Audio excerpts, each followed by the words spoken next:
Our organic growth, and at the same time we will do M&A. We'll acquire one or two companies in the same related industry. It is a lot of conversation.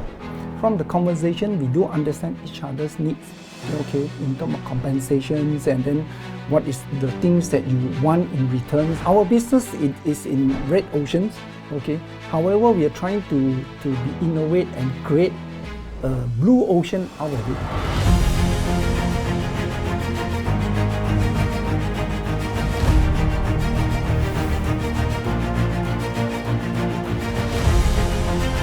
Hello, you are watching the Vistage Member Excellence Award Series.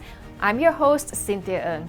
My guest today began his entrepreneurial journey back in 1998, building a business based on a very simple but important mission, which is to keep the air clean and to keep it safe for people.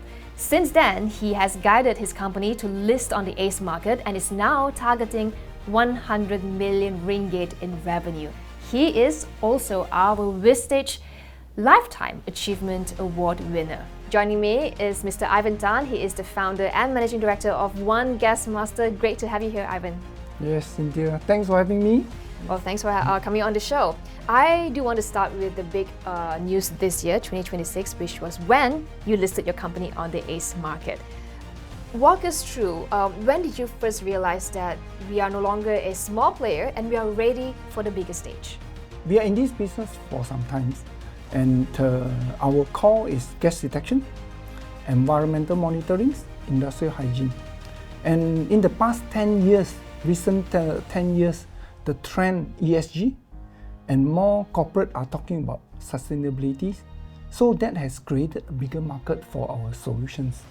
So it is 5 years ago that we feel that we are ready, and at the same time, I think we need the fundings to help us to expand and scale our business faster since the market is there. It's very interesting you said that most of your team has stayed with you. How do you keep them in the company? What is that selling point? How do you keep loyalty? I think all of us are very aligned. That means the goal, our life goal, our career goal are very aligned. So once it's aligned, then the rest is execution. So that's why the decision even to list is not just me alone. It's the whole team decided, yes, let's do it. So that thing keeps us together as a team until today and still continue. Yeah. Nearly 30 years in the business now. What would you say has been your biggest challenge so far as an entrepreneur? I think to keep the people is one of the big challenges. So I personally has put in significant effort into this. So like example, the culture. For us, a few things, I really ensure that the whole companies operate like in the harmonious manner. Okay. So one of the things that I always tell my leaders is, please treat your subordinate as your children. So how you want to motivate them, how you want to punish them, how you want to really guide them, use the same mindset. Then the staff could feel that you really want them to be successful. Has that strategy worked for you? Yes, that's why partially you can look at it. Because of doing that, then we know their goal. That's why our goal are very aligned. The company goal is not that we are setting company goal, then everybody follow. No, it is collectively, this is the goal that we all want. Yeah. I understand that you also give away 30% of your profits to your team.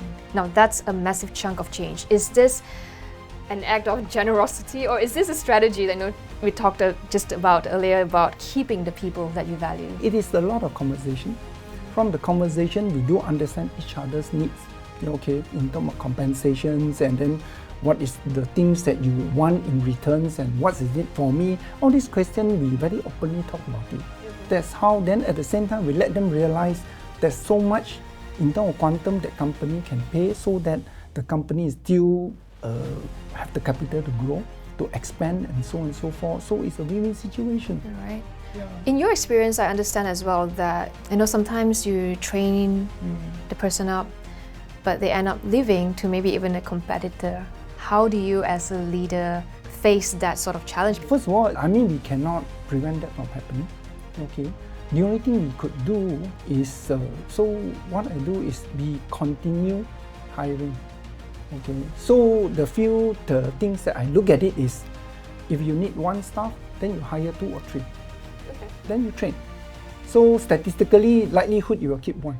So my friend was saying, what if you get 2? I said, wow, that's bonus. Wow, that is how. So I continue that journey.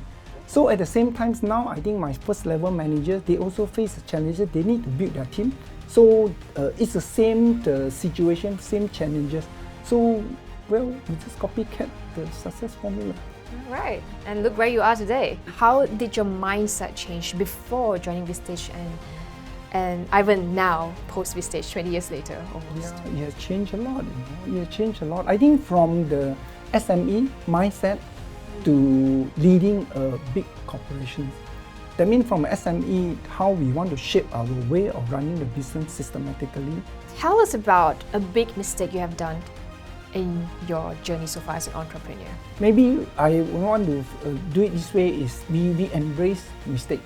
Our whole mindset is we do anything new, we will take the steps, and then mistake made, we will treat it as tuition fee. So along the way, we may pay a bit more tuition fee or less tuition fee. So that is the positive mindset that we have. So we do a lot of stuff to make mistakes.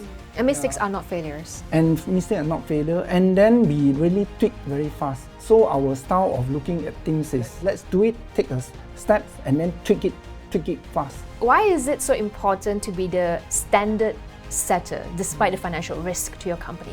I believe the red ocean and blue ocean. Our business is in red oceans, okay? However, we are trying to be innovate and create a blue ocean out of it. So in order to do that, then we just have to try new things. Of course, whatever we try is based on basically customer pain and the wish list, that's number 1. And then plus regulations. Country has the more stringent regulations, and we work very closely with the authorities, and we know what needs to be done. So usually we will educate, and then we want to be the first mover. You are targeting 100 million ringgit in revenue in the next couple of years. How are you going to get there? Our organic growth, and at the same time we will do M&A. We will acquire 1 or 2 companies in the same related industry where we will add synergy to each other clientele, so we are able to upsell. That is the strategy, clear strategy that we really execute. Now you're in an industry where a lot of your decision making is based on what the regulations are, what our authorities are saying, and even the market conditions, right? Yes. People may not be willing to spend more on environmental monitoring if the market is bad. So how do you navigate the volatility? For regulation wise, okay, so they are the mandatory items that regardless of the economy, the client, the customer will have to do it. So that has given us the base. Right. Yeah.